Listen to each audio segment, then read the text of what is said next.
아멘. 교회 절기를 따르면 오늘이 대강절 주일입니다. 대강절이라는 말 잘 안 쓰시죠? 가끔은 대림절이라는 표현도 쓰기는 합니다. 성탄절이 있는 성탄절 이전에 4주를 가리켜서 흔히 대림절 혹은 대강절이라고 합니다. 그래서 이 절기는 예수님께서 오심을 기다리는 절기, 그렇게 표현되어 있습니다. 그래서 이 대강절 기간 동안, 그러니까 오늘부터 성탄절에 이르는 요 기간 동안 주일이 4개가 있거든요. 그 기간 동안 하나님의 아들이신 그 예수님이 왜 이 땅에 오셨는지 한번 연속적으로 살펴보려고 합니다. 예수님에 대해서 잘 설명해 준 복음서가 신약에 4권이나 있지만 예수님께서 이 땅에 오셔야 했던 이유 혹은 그 배경, 또는 예수님께서 이 땅에 오셔서 우리에게 얼마나 큰 기쁨을 주셨는지를 잘 설명해 주는 책이 구약에 있는 이사야서입니다. 이사야서의 별명이 있는데 그 구약의 복음서라고도 합니다. 왜 그런가 하니까 예수님의 생애나 예수님께서 어떻게 하실 것인지 혹은 예수님께서 오시기 이전에 여러 배경들을 잘 설명해 주기 때문에 그 이사야서를 가리켜서 구약의 복음서라 그러죠. 그래서 이사야서 앞부분을 살펴보면서 왜 예수님께서 이 땅에 꼭 오셔야 했는지, 또 어떤 과정을 거쳐서 이런 예언이 나왔는지, 왜 구약에 적어도 예수님께서 이 땅 오시기 전 적어도 한 500년 전쯤 될까요? 그 이전에 어떻게 해서 예수님에 대해서 이렇게 자세한 책이 나왔는지, 아마 이런 부분을 한번 나눠보면서 그 은혜를 같이 나누려고 합니다. 여러분, 아이들 키우다 보면 가끔, 흔한 건 아닙니다만은 정말 부모 속 썩이는 아이들이 도로 있죠. 험한 말로 하면요, 정말 죽이지도 못하고 살리지도 못하는 이런 아들이 가끔 있을 수 있습니다. 없기를 바랍니다만은 혹 그런 수가 있거든요. 그럼 결국 어떻게 해요? 이런 아들이 집에 있으면 결국은요, 없으면, 우리 아들은 절대 안 그런데 그럼 많이 감사하십시오. 혹 있습니다. 갖다 버려요? 결국은 부모가 지는 수밖에 없어요. 어떤 딸이 시집 가겠다고 했는데 부모가 아무리 봐도 허락을 할 수가 없어요. 부모가 안 된다고 반대를 하니까 자기 방에 들어갔어요. 열흘을 굶었답니다. 열흘을 굶었더니 좋은 말로 열흘을 금식을 했더니 결국 허락하더랍니다. 며칠 전 신문에 나왔던 이야기 중에 하나입니다. 어떻게 해요? 죽는다는데. 왜 자식을 못 이기죠, 부모가? 우리가 흔히 하는 말로 무슨 죄 때문입니까? 낳은 죄 때문이에요. 이 낳은 죄가 참 무섭습니다. 평생 따라다니는 죄예요. 절대 못 이겨요. 그럼 우리가 사람들 사이에 혹시 어떤 가정에서 있음직한 이 얘기를 가만히 보면, 이것이 우리 인생과 우리 인생을 사랑하셨던 하나님의 이야기구나 하는 게 금방 보여요. 여러분, 성경을 유심히 보시면 하나님께서 이스라엘을 자기 백성으로 택하셨는데 이스라엘 백성들이 하나님 잘 섬기나요? 지독하게 말 안 들어요. 정말 지독하게 말 안 들어요. 이스라엘이 언제 하나님의 말씀을 잘 듣는가를 한번 찾아보셔요. 분명히 있기는 합니다만은 쉽지가 않아요. 그러나 역사는, 이스라엘의 역사를 알면 알수록 어떻게 이렇게 하나님 말씀을 안 들었나 싶을 정도로 안 들어요. 흔히 아이들 쓰는 표현 빌리면요, 진짜 골 때리는 게 이스라엘이에요. 이스라엘만 그런 게 아니고 사실은 우리 인생을 가만히 보면 우리 인생도 좀 그런 측면이 있어요. 말 안 듣기 시작하면 정말 말 안 들어요. 이스라엘이 하나님 말씀에 이렇게 그렇게 순종 안 하고 하나님께서 순종 안 할 수 없도록 만들어 가도요 끝끝내 순종 안 합니다. 그럼 하나님은 어떻게 되나요? 이 말 안 듣는 이스라엘 백성들 때문에 너무너무 힘들어 하시는 것이 성경에 나타나 있는 하나님입니다. 하나님께서 얼마나 힘들어 하셨는지를 잘 살핀 어느 분이 성경 읽으면서 했다는 얘기가요, 목사님, 하나님이 너무 불쌍해요. 여러분, 성경 읽으면서 하나님이 참 두렵다, 무섭더라, 제대로 못 읽은 겁니다. 제대로 못 읽은 거예요. 정말 찬찬히 잘 읽어보시면 참 하나님이 불쌍해요 하는 말이 저도 그쪽으로 동의합니다. 그게 맞아요. 여러분, 이런 하나님, 전지전능하신 하나님 맞나요? 이스라엘을 자기 백성 삼았는데 이 백성이 그렇게 말 안 들어서 너무너무 힘들어하는 하나님, 이런 분이 전지전능하신 하나님 맞나요? 제가 이 설교 준비하고 또 오늘 오후에 욥기서 공부 준비를 하다가 보니까 희한하게 또 이렇게 같은 내용이 부딪혀서 참 감사하다, 그런 생각이 들었습니다. 오늘 욥기서에 이런 말이 나와요. 사람이 어찌 하나님께 유익하게 하겠느냐? 내가 의로운들 전능자에게 무슨 기쁨이 있겠으며 내 행위가 온전한들 그에게 무슨 이익이 되겠느냐? 쉽게 말하면 우리 인생이 하나님에게 무슨 득이 될 일, 아니면 하나님께서 무슨 손해될 일 할 수 있겠냐? 아무것도 없다는 얘기예요. 여러분, 우리가 능력만 따지면 우리는 털끝만큼도 하나님에게 영향을 끼칠 수 없는 그런 게 우리 인생이란 말이에요. 아니, 말을 바꾸면요, 아니 우리가 재수도 있고 뭐도 있고 다 있는데 아무리 있어 보았자 천지만물을 창조하신 그 하나님에게는 그게 아무것도 아니란 뜻입니다. 여러분, 하나님과 우리 사이를 능력만 비교하면 그게 맞아요.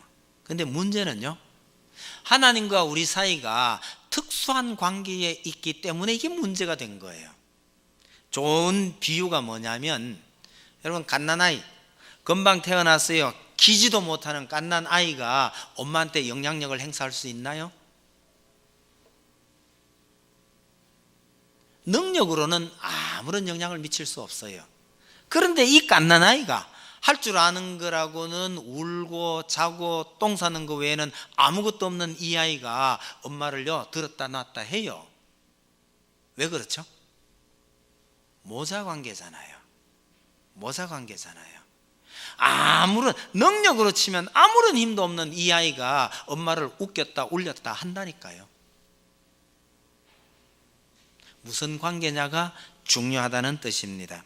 사실은 하나님과 우리와의 관계 때문에, 능력 때문이 아니에요.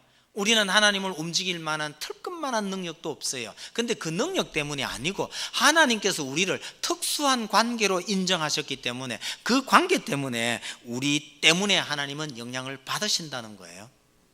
하나님께서 사람을 만드실 때에 자기의 형상대로 만드셨다라는 것은, 말을 바꾸면요, 하나님께서 우리 인생을 하나님의 자녀로 만드셨다는 뜻입니다. 자녀로 만드셨다? 다른 말로 하면 하나님께서 우리를 낳으셨기 때문에 우리의 행동 여하에 따라서 하나님께서 영향을 받으신다는 겁니다. 여러분, 하나님께서 우리가 어떻게 하느냐에 따라서 웃으시기도 하고 기뻐하시기도 하고, 때로는요 노하시기도 하고 너무너무 힘들어 하시기도 하셔요. 왜요? 우리를 하나님의 자녀로 삼으셨기 때문에 그런 일이 생겨난 거란 거죠. 여러분, 짐승이나 뭐 자연 만물에 무슨 일이 일어나도 하나님에게는 아무런 영향을 미치지 못해요. 하나님과 그런 특수관계가 아니거든요. 그러나 인생은 달라요. 하나님께서 우리를 자녀로 삼으셨기 때문에 우리가 어떻게 하느냐에 따라서 하나님이 큰 영향을 받으시게 된다라는 것을 먼저 기억해 주시면 고맙겠습니다. 이스라엘이 하나님에게 얼마나 골치 아픈, 정말 골 때리는 백성이었는지 이 이사야서 보면서 좀 확인해 보려고 합니다. 여러분, 하나님께서 이스라엘 백성들을 이끌어서 가나안 땅에 데려갔는데 그 땅을 하나님께서는 젖과 꿀이 흐르는 땅이라고 표현하셨어요. 너무너무 좋은 땅이에요. 그게 구체적인 의미는 몇 가지 있습니다만은 그건 제해놓고요, 한 가지만 설명을 드리면, 이 젖과 꿀이 흐르는 땅, 정말 좋은 땅이에요. 근데 이 땅 주변에 세계에 유명했다는 강대국들은 전부 이 땅 주변에 있었어요. 둘러싸서. 하나님께서 뭐라고 하시느냐 하면, 주변에 아무리 강한 나라가 있다 하더라도 너희가 하나님만 바라보고 있고, 그러면 하나님께서 너희를 이렇게 지켜보고 계시다가 이 적군들을 다 막아주겠다고 말씀하셨어요. 그게 젖과 꿀이 흐르는 땅입니다. 농사 지을 때 비가 필요하면 필요할 때마다, 비가 필요할 때마다 하나님께서 적절히 비를 맞춰 주셔요. 그러니 너네 물 떼려고 그렇게 애쓸 필요가 없다. 이스라엘은 오직 하나님만 바라보고 하나님만 의지하고 있으면 하나님께서 이렇게 지켜보고 계시다가, 성경 표현은요, 하나님의 눈이 머물러 있는 땅, 그 땅이 젖과 꿀이 흐르는 땅이에요. 필요한 대로 다 공급할 뿐만 아니라 주변에 있는 모든 강대국들로부터 나라를 튼튼하게 지켜주겠다고 약속하셨습니다. 이스라엘은 그런 땅에 사는 나라예요.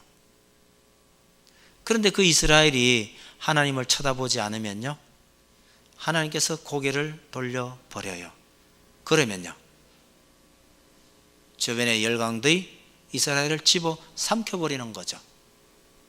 오늘 본문 1장 1절에 여러 왕들의 이야기가 나옵니다마는 이 왕들 시대에 이사야가 전한 메시지가 그거예요. 하나님만 바라봐라. 하나님만 바라보면 하나님께서 이 나라를 지키신다. 그런데 이 왕들이요, 하나님을 바라보지 않아요. 그 당시에 강대국이었던 아수르, 남쪽에 있었던 애굽, 그 후에 등장하는 바벨론, 이 나라들을 쳐다보면서 바벨론에 붙어야 되나, 애굽에 붙어야 되나, 아수르에 붙어야 되나 이런단 말이에요. 결론은 뻔합니다. 그렇게 하다가 나라가 망해버립니다. 하나님만 바라보라고 했던 이 이스라엘이 왜 하나님 제쳐두고 주변의 강대국을 바라봤느냐는 말이에요. 그건 젖과 꿀이 흐르는 땅에 살고 있는 이스라엘이 할 일이 아니었어요. 하나님께서 내가 분명히 이들에게 약속했는데 왜 이러냐? 그러다가 결국은 망해버리게 됩니다. 그 민족들에게 정신 차리라고 이사야가 메시지를 선포하기 시작을 하는 거죠. 2절을 한번 보십시다. 하늘이여 들으라, 땅이여 귀를 기울이라. 하나님께서 말씀하시기 전에 하늘이여 들으라, 땅이여 귀를 기울이라 이렇게 선포를 했는데, 이것은 하나님의 메시지를 뭐 거창하게 폼나게 하려고 하는 게 아니에요. 구약에 이 용법이 있어요. 하나님께서 증인을 구하는 표현입니다. 너희가 훗날 반드시 내 증인이 되어다오. 그러면서 하늘을 부르고 땅을 부르는 겁니다. 왜요? 이 땅에 하나님의 말씀을 듣고 하나님의 증인이 되어줄 사람이 없었기 때문입니다. 증인이 없는 거예요. 여러분, 가끔 길 가다가 보면 플랜카드 붙었는데요, 무슨 사고 목격하신 분 뭐 후사하겠음, 연락 바람, 이런 플랜카드 들어 보이죠? 이 표현이 그 말이에요. 여러분, 그 플랜카드를 걸어둔 피해자의 심정을 한번 생각해 보셔요. 사고는 당했어요. 증인이 필요해요. 증인이 나오지 않으면 자기가 다 덮어 써야 될 판이에요. 이럴 때 증인을 구하는 그 심정이 어떠했겠냔 말이에요. 여기서 하나님께서 이스라엘은 더 이상 내 말에 증인이 못 되니 하늘과 땅을 불러서 내 증인이 좀 되어다오. 그러면서 하나님께서 이스라엘을 고발하는 듯한 말씀을 하셔요. 내가 자식을 양육하였거늘 그들이 나를 거역하였도다. 3절입니다. 소는 그 임자를 알고 나귀는 그 주인의 구유를 알건만은 이스라엘은 알지 못하고 나의 백성은 깨닫지 못하는도다 하셨도다. 여러분, 하나님께서 얼마나 애통하셨으면요, 어떻게 내 백성이라는 것이 이 모양이냔 말이죠. 한마디로 딱 깨놓고 얘기하면요, 어떻게 돼서 내 백성은 소나 나귀, 짐승보다 못하나, 이런 얘기거든요. 여러분, 하나님께서는 이스라엘 백성들을 불러내셔서 시내산에 오게 하시고 거기 만나서 이런 약속을 하셨어요. 이스라엘은 거룩한 나라요, 거룩한 백성이요, 하나님의 자녀다. 너희는 내 자녀라. 그렇게 말씀하셨단 말이에요. 얼마나 영광스러운 이름이에요. 그런 이스라엘이 4절을 보세요. 뭐가 되어버렸는가? 슬프다 범죄한 나라요, 허물진 백성이요, 행악의 종자요, 행위가 부패한 자식이로다. 하나님의 기대와는 너무나 동떨어진 그런 백성이 되어버렸다는 겁니다. 여러분, 이스라엘이 하나님의 이런 기대를 저버린 게 어제 오늘의 일이 아니에요. 하나님께서 인생을 창조하신 이후 아담이 그랬고 가인이 그랬고 그 이후의 조상들이 다 그랬단 말이에요. 홍수로 심판했고 소돔 고모라 때 또 엄청난 심판이 임하고 이스라엘 백성들 여전히 반복해서 하나님의 기대를 저버리고 이렇게 역사가 이어져 갑니다. 이스라엘은 짐승보다 더 못해요. 왜요? 짐승은요, 매 맞으면 말 들어요. 근데 이스라엘은요, 그렇게 매를 맞으면서도 점점 더 멀리 가고 더욱더 패야겠다는 거예요. 하나님께서 견디다 못해서 징계를 하십니다. 외국 군대를 동원해서 징계를 시작하면 8절요, 남은 모습입니다. 달 씌우는 포도원의 망대같이 참외밭의 원두막같이. 그럼 밭이 전부 야트막하잖아, 그죠? 근데 한쪽 귀퉁이에 원두막처럼 이렇게 볼록하게 솟아있는, 그러니까 넓은 평지에 딸랑 하나 남은 이런 모습처럼 하나님께서 말갛게 없애버리겠다는 거예요. 그렇지만 다 없애지 아니하고 딸랑 한 개라도 남겨두겠다. 왜요? 다 없애버리는 것이 하나님의 본심이 아니기 때문에 그렇게 남겨두겠다고 합니다. 그러나 이런 징계를 피할 수는 없다고 말씀하셔요. 여러분, 하나님께서 애굽에서 인도해낸 이스라엘 백성, 하나님의 백성이 분명히 맞거든요. 근데 언젠가 한 번은 하나님께서 너무너무 속이 상하니까 모세를 보고 그래요. 모세야, 빨리 내려가 봐라. 애굽에서 인도하여낸 내 백성이 부패하였도다. 이렇게 말씀하신 적이 있어요. 쉽게 말하면 내 백성 아니라는 거예요. 저거 내 백성 아니다. 네 백성인데 네 백성이 타락했으니까 빨리 내려가 봐라. 여러분, 얼마나 속이 상하면 나는 너희의 하나님이요 너희는 내 백성이라고 그랬던 그 하나님께서 내 백성 아니라고 말씀까지 하셨을까요? 생각을 참 깊이 해볼 필요가 있는 겁니다. 하나님께서 마음이 얼마나 아프셨으면 그랬을까? 그랬었는데요, 하나님께서 자기 백성을 보고 여기서 뭐라고 그러는지 한번 봅시다. 10절 보셔요. 너희 소돔에 관한들아 여호와의 말씀을 들을지어다. 너희 고모라의 백성아 우리 하나님의 법에 귀를 기울일지어다. 이사야 시대에 보면 소돔과 고모라는 망해서 사라진 지가 오래예요. 아주 옛날에 사라진 소돔 고모라가 어디 있다고 소돔에 관한들아 고모라의 백성들아 이러실까요? 누구를 가리켜서 그럴까요? 누구랄 거 뭐 있어요? 이스라엘 백성 보고 하는 얘기죠. 여러분, 이스라엘은 자기 백성인데 왜 하나님께서 소돔에 관한들아 고모라의 백성아 이러실까요? 은근슬쩍 너희는 더 이상 내 백성이 아니다. 멸망받아 마땅한 소돔 고모라의 백성들아 이러고 있는데요, 사실은 자기 백성이에요. 얼마나 마음이 아프고 힘들었으면 자기 백성을요 남의 백성처럼 그렇게 부르고 계시는 걸까요? 여러분, 이스라엘이 도대체 뭘 어떻게 했길래 하나님께서 이렇게 이 짐승보다 못한 자식들아, 또 아니면요 저 멸망당에 마땅한 소돔 고모라의 백성 같은 놈들아 이렇게 말씀하실까요? 이스라엘이 하나님을 완전히 버린 걸까요? 여러분, 11절을 보시면 이스라엘이 하나님께 제사를 많이 드렸어요. 여호와께서 말씀하시되 너희의 무수한 제물이 내게 무엇이 유익하뇨? 나는 수양의 번제와 살찐 짐승의 기름에 배불렀고 나는 수송아지나 어린 양이나 숫염수의 피를 기뻐하지 아니하노라. 기뻐는 안 하시지만 이스라엘 백성들은요 열심히 제사를 드렸던 것은 틀림없습니다. 아니 11절 보니까 제사를 드렸고 13절을 보시면 중간쯤에 보세요. 월삭과 안식일과 대회로 모이는 것도 그러하다라는 말씀은 절기를 다 잘 지켰어요. 절기 때마다 제사 드리고 절기 때마다 하나님께 나와서 예배를 잘 드렸다는 얘기입니다. 15절요. 중간쯤에 보시면 너희가 많이 기도할지라도 내가 듣지 아니하리니, 하나님이 안 들으시는 게 문제지 이스라엘은 기도를 했어요. 자 보세요. 이스라엘은 절기 때마다 모여서 하나님께 제물 드리고 또 기도하는 시간에 열심히 기도했단 말이에요. 그런데 왜 하나님은 주인도 못 알아보는 짐승 같은 놈들이라고 말씀하시는 얘기죠? 여러분, 하나님을 섬기는 사람은요, 하나님의 방식으로 하나님을 섬겨야 하는데 이스라엘은 하나님의 방식이 아닌 자기들 생각대로 제멋대로 하나님을 섬겼다는 뜻입니다.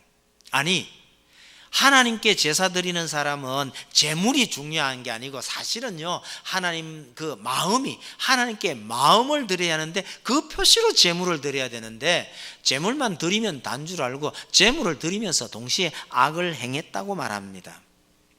여러분, 우리 그리스도인들에게 있어서는요, 제사를 드리면서, 다른 말로 합시다, 예배를 드리면서 형제를 미워한다는 것은 있을 수 없다는 것을 보여줍니다. 제사를 드리면서 어떻게 악을 행하느냐는 말이죠.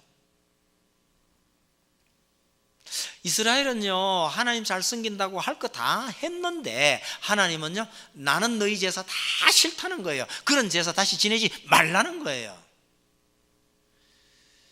비유가 비슷한지 모르겠지만 부부싸움 하는 것하고 좀 비슷한가 싶은 생각이 들어요. 어떤 부부 싸울 때 이래요. 내가 니한테 안 해준 게 뭐고? 이랬더니 부인이 뭐라 그럽니까? 해준 건 뭔데? 누구 말이 맞나요? 안 싸워보셔서 잘 모르죠? 전 정답 알아요. 누구 말이 맞을까요? 둘 다 맞아요. 둘 다 맞아요. 내가 월급 받아가지고 어디 딴 데 쓰더나 고다이로 통칠 안 주더나, 그러니까 할 거 다 했죠. 부인은 뭐라 그래요? 밥만 먹고 사나? 돈만 갖다 주면 다 가. 뭐가 필요한데요? 사람이 마음을, 정을 줘야 되지 돈만 갖다 주면 다 있는 줄 아는 게요. 이렇게 되는 거예요. 서로 생각이 차이가 나는 거예요. 여러분, 이스라엘은 하나님을 섬기는데 제대로 섬긴다고 할 거 다 했다고 생각하는데 하나님은요, 싫다는 거예요. 왜요? 마음을 하나님께 드려야 되는데 마음은 어디 가고 없고 형식만 갖춰가지고 제물만 열심히 드린다는 거 하나님 싫다는 거예요. 여러분, 얼마나 싫어하시는지 본문을 보시면 이런 느낌이에요. 하나님은 먹기 싫은데요, 계속 먹으라고 자꾸 갖다 들이대는 거예요. 여러분, 먹기 싫은 음식 자꾸 먹는 거 얼마나 힘든지 아세요?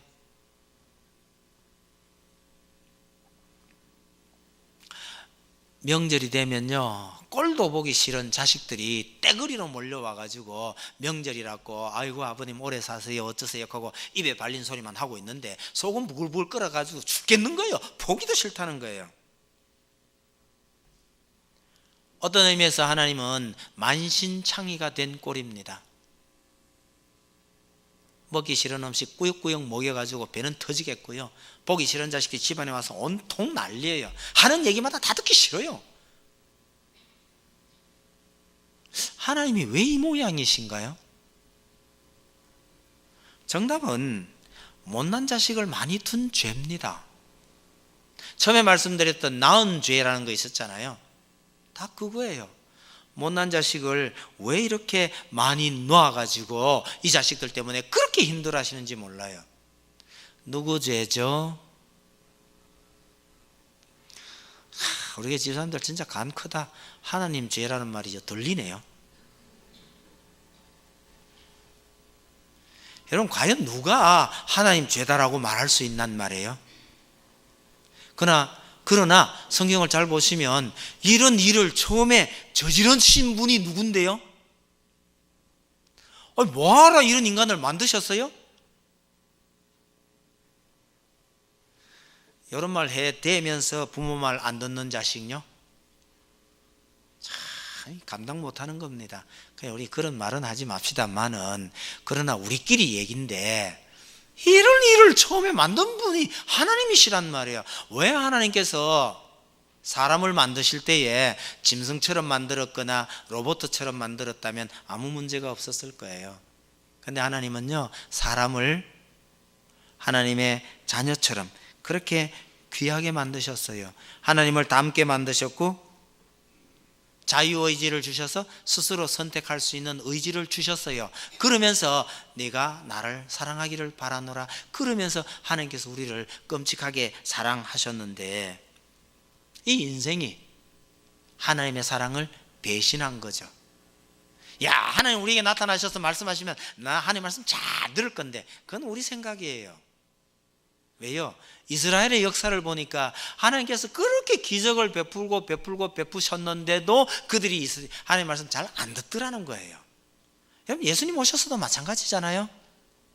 얼마나 많은 이적과 표적을 봤음에도 불구하고 그들이 결국은 예수님을 죽음으로 내몰았다는 얘기죠. 표적과 기적과 이적을 베푼다고 해서 우리가 다 하나님을 잘 섬길 수 있을 것이다, 아니더라는 거예요. 여러분, 우리 인생에 이런 결함이 좀 있다는 사실도 기억을 해 둡시다. 어떤 분이 그래요.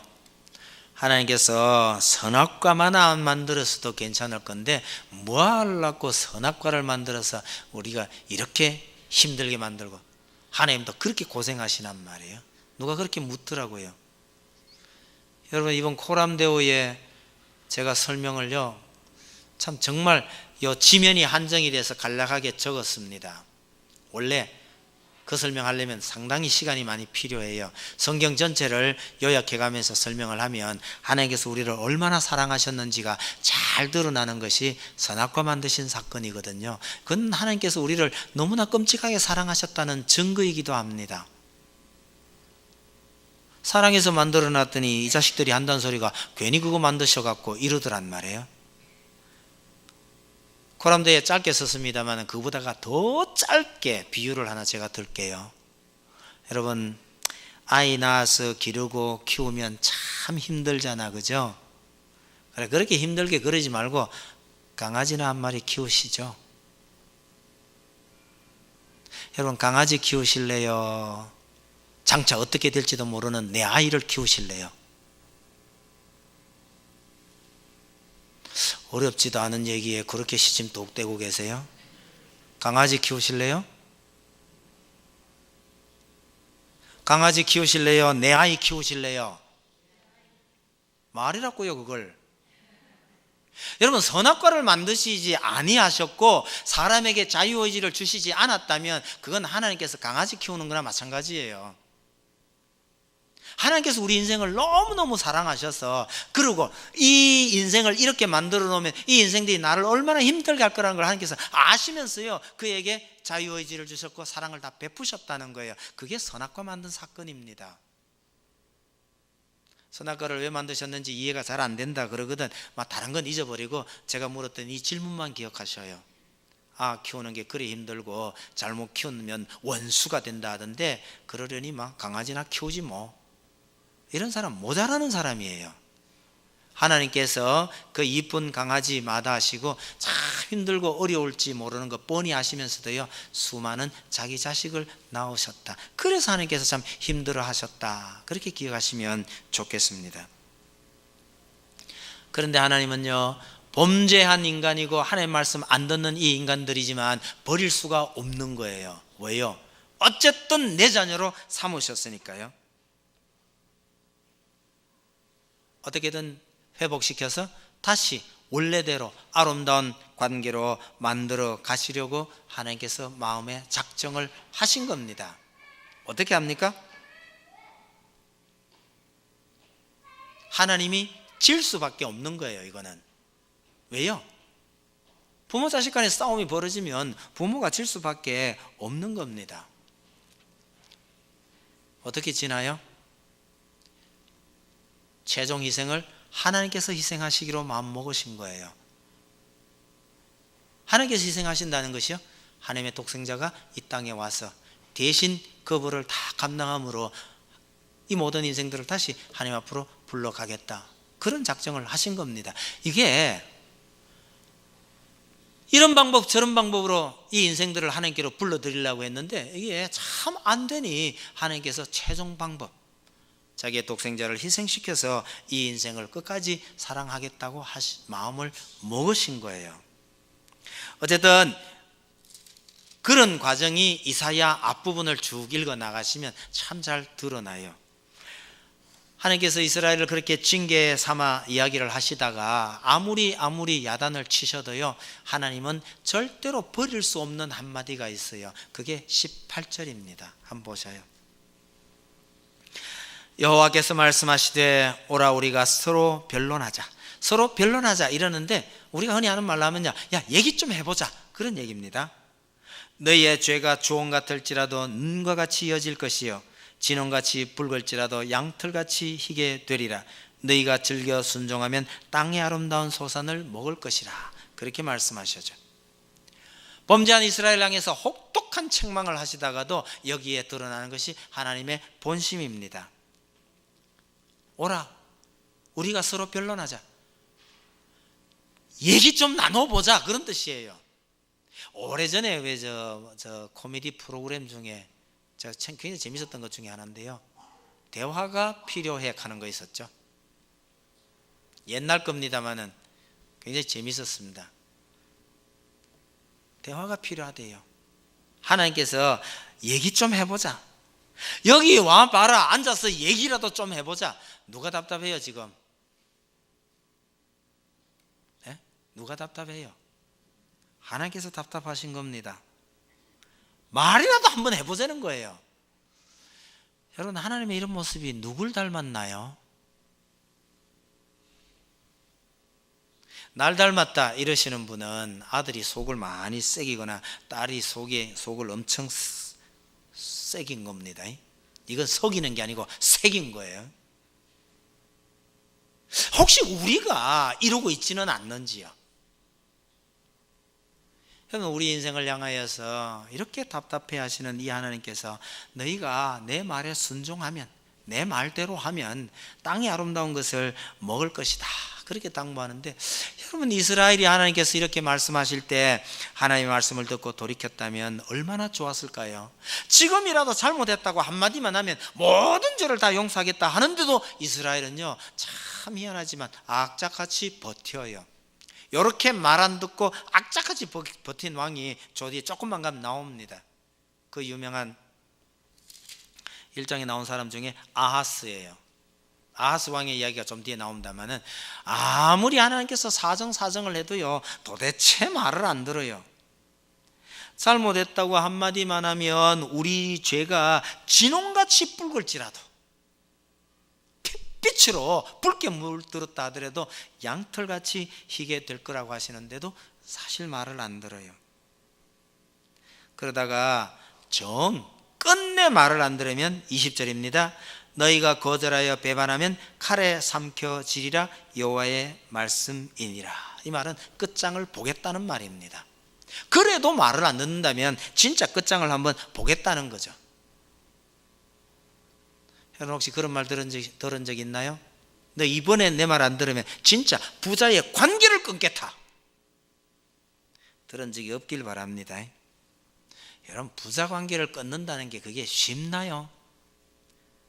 말은 그리 해야죠. 답답하니까 말은 그렇게 하지만 그게 어디 쉽나요? 여러분, 하나님도 완전히 관계를 끊지 못하셨어요. 그래서 다른 방법을 찾으신 것이 하나님의 말씀에 절대적으로 순종하는 독생자 예수 그리스도를 이 땅에 보내서 대신 그 벌을 다 감당케 해서라도, 그렇게 해서 그를 믿는 자만이라도 하나님께서 구원하시겠다, 그런 계획을 하나님께서 세우신 거죠. 여러분, 왜 메시아가 이 땅에 와야 했나? 하나님 입장에서 보면요, 달리 방법이 없는 겁니다. 아니, 내 백성이라고 삼아서 말 잘 들으라고 온갖 은혜 다 베풀었는데 아무리 해도 말 안 듣는 저 자식들 때문에요, 하나님께서 달리 방법이 없어서 우리 대신에, 죽어야 할 우리 대신에 독생자가 죽겠다고 자청해 나오신 거죠. 하나님께서 우리를 자녀로 삼으시고 부자 관계를 자녀를 삼으셨는데 이 자녀가 끝내 말을 안 들으니 하나님께서 물러설 수밖에 없었더라. 그래서 하나님께서 자기를 희생하느라고 이 땅에 보내신 분이 예수 그리스도십니다. 하나님 아버지의 그 뜻을 알고 그 뜻에 순종해서 예수님께서 이 땅에 오신 겁니다. 하나님의 이런 뜻이요, 이 이사야서를 읽어나면 점점 더 분명하게 나타납니다. 성탄절 때까지 그 부분을 계속해서 말씀을 좀 드리려 합니다. 여러분, 오늘이 대림절 혹은 대강절이라고 합니다. 강림하셨다는 뜻이에요. 예수님께서 강림하신 절기, 4주간입니다. 이 4주간 동안 예수님께서 오셔야 했던 이유가 무엇이며 또 하나님께서 어떤 마음으로 우리에게 예수님을 보내셨는지 그 마음을 잘 되새겨보며 은혜를 나누는 시간들이 다 되시기를 바랍니다.